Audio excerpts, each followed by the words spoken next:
कार्यक्रमका सभाध्यक्ष तथा यहाँ उपस्थित सम्पूर्ण जनसमाजबाट परिचालित एवं युवा नेतृत्वलाई अगाडि बढाउनु भएका युवा पङ्क्तिलाई अगाडि जोजारक भएर लिएर भएका सम्पूर्ण योद्धाहरूको सामान्य आज हामी रवि लामिछानेमाथि भएको राजनीतिक प्रतिशोध विरुद्धको प्रशिक्षण कार्यक्रम तथा जनताको हस्ताक्षर कार्यक्रमलाई पूर्णतः सार्थकता प्रदान गर्ने उद्देश्यले यस कार्यक्रमलाई अगाडि बढाएका छौँ। यस कार्यक्रममा उपस्थित रहनुभएका हाम्रा रवि लामिछानेमाथि भएको राजनीतिक प्रतिशोध विरुद्धको पहिलो पङ्क्तिमा हस्ताक्षर सङ्कलन गर्नुहुने व्यक्ति श्री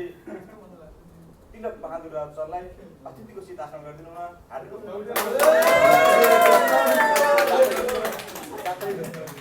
नुवाकोट जिल्लाबाट प्रतिनिधित्व गर्दै आउनुभएका यस प्रतिशोध विरुद्धको हस्ताक्षर कार्यक्रमलाई सार्थकता दिनुहुने अर्को हाम्रो मित्र सन्तोष भट्टलाई यस अतिथिको सिटमा आसन ग्रहण गरिदिनुमा हार्दिक अनुरोध।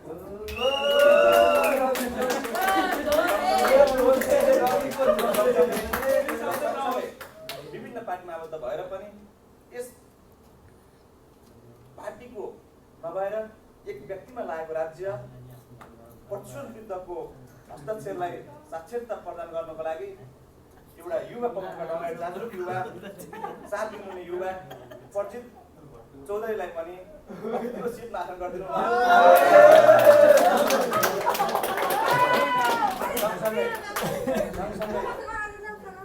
गोर्खा जिल्लाबाट प्रतिनिधित्व गर्दै आउनुभएका आत्मीय मित्र हाम्रो सुदीप सरलाई पनि त्यसै गरी हाम्रो उद्देश्य कुनै पनि पार्टी र कुनै पनि व्यक्ति नभई त्यो व्यक्तिमा भएको एउटा अन्यायलाई र उसको कानुनी प्रक्रियाले गर्ने जुन न्याय छ त्यसलाई न्याय दियोस्, तर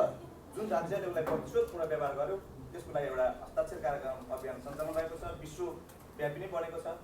त्यस कारणले आज हामी पनि यहाँ एउटा सानो सभालाई सम्बोधन गरी यस हस्ताक्षर अभियानलाई अगाडि बढाउने योजना बनाएका छौँ। त्यस्तै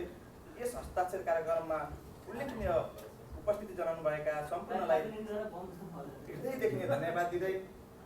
रवि लामिछानेमाथि भएको राजनीतिक प्रतिशोध विरुद्धको जनताको हस्ताक्षर कार्यक्रमलाई अगाडि बढाउनु हुने प्रथम दृष्टिमा देख्नुभएका साथी एवं मित्र हाम्रो सबैको आत्मीय साथी